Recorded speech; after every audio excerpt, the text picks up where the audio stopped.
Good day, boys and girls. Welcome back to the Sensational Ian channel. This is me again, Ian. For today, I'm going to bring you another series of PayMaya tutorial. But before we get to the video, if you like the content you see here, be sure to hit that thumbs up and subscribe button below. And turn on that bell notification to get notified on future contents.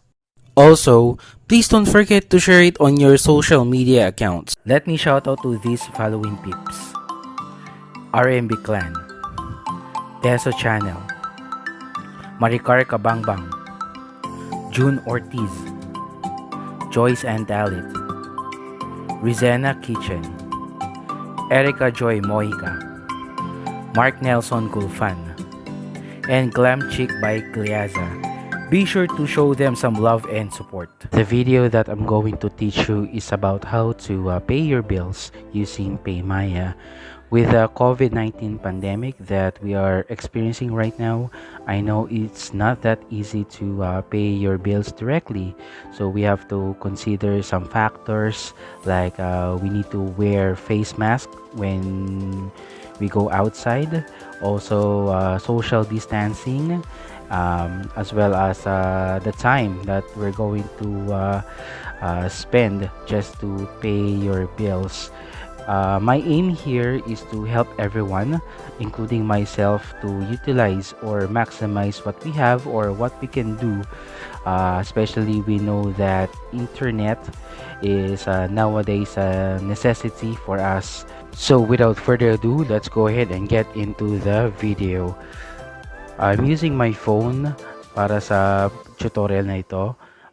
Some things to consider: make sure naka-install yung PayMaya app sa device mo.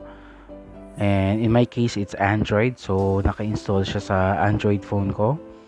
Also, make sure you have an account sa PayMaya. I'm going to leave the link sa PayMaya tutorial ko on how to create an account. Also, make sure you have available or enough balance para magbayad ng iyong bill. So, I'm going to log in now. Okay, so just cancel it sa case ko.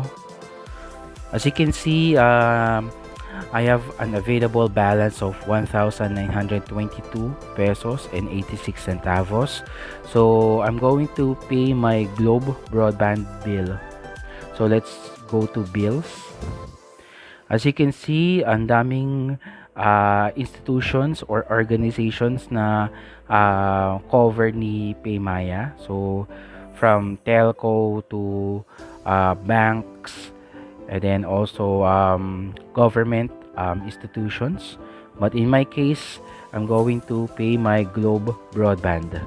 So, there. And then I'm going to type in my account number, also the amount.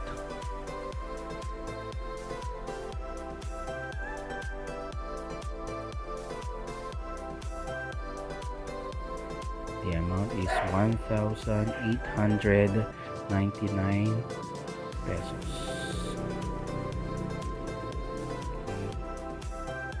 Telephone number, let's just put yung telephone number namin dito.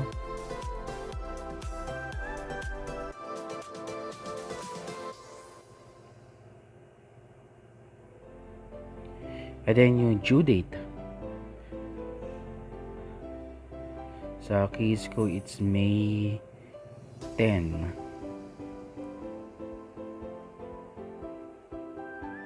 2020. Okay, account name, it's optional, so let's hit continue.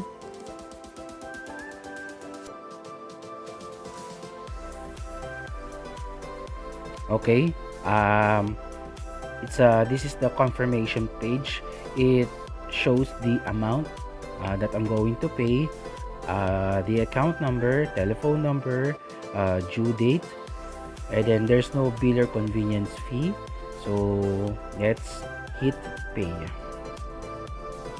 Alright, so okay, you did it. You just paid the bill. So let's just close it. Okay, you'll receive a text confirmation saying that Here, let me show you.